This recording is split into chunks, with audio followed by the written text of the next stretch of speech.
Erik Grudle. I'm from Sidney, Iowa. We farm on the Purcell Bottom and in the hills by Sidney.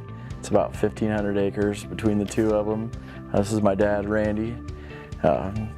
He's the brains of the operation. I just do all the work. I've always told my son I'll adopt any new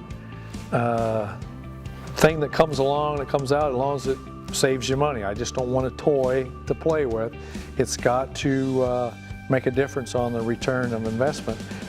That's what we looked at first when we were looking at the 360 idea on the chain rolls and the brushes.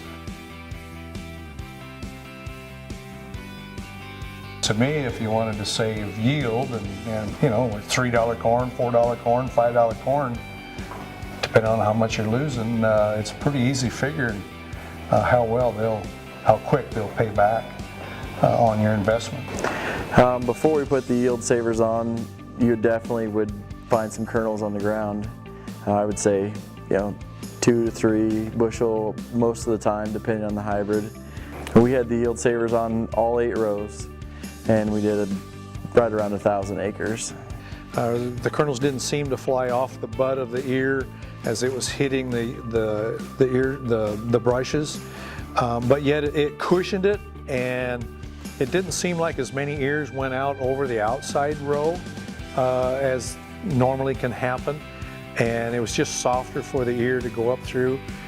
And when you get into the drier conditions, your drier corn, the kernels, you could see them breaking off and flying, but since it was cushioned, it didn't seem like they flew as high in the air above the corn head to where there was a lot of loss. They were cushioned enough, it just seemed like, yeah, they kind of splattered, but yet the brushes gathered all of them, and it seemed like 99% of them or more went in. It really eliminated the loss.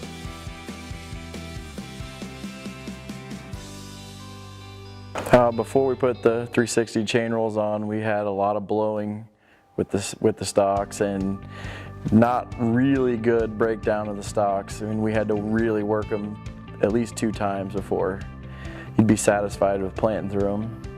Especially on our corn acres. Like I said, we had 6-7 years in a row. If you're 200 to 250 bushel corn, that's a lot of residue to try to control.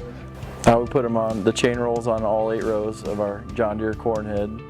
Our old stock rolls at the time were ready to be replaced, so that kind of made it easy. Well, I thought it did an excellent job as far as sizing the material and splitting it in half. You could even notice it last fall, right a week after the combine ran. You'd almost swear that somebody ran a stalk cutter out there. The appearance on how it left the field. So you knew that it would deteriorate a lot quicker. And then of course we're looking at corn on corn. We knew we wouldn't have near the problem. So actually we've made the decision after this spring.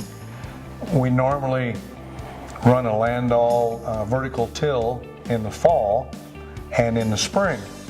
We did the same thing this year, and we've already decided we're not doing that next year.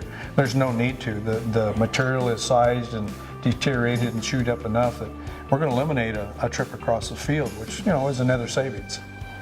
I would say that the chain rolls will have to have improved our yield this year just because we've got a better stand because of them. So it would have to make them better. Yeah, the emergence was better. The trash was less of a problem at planting, especially corn on corn. And soybeans, we over here on the bottom normally will work the ground before we plant the soybeans, and this year we didn't. We planted right into it, and it worked great. I would say it definitely, the chain rolls are better than I thought they were going to be actually. But that was the one that we were maybe a little iffy on putting on because we couldn't see the savings up front. But after we run them, I'd say there's probably more savings on them than anything else we put on.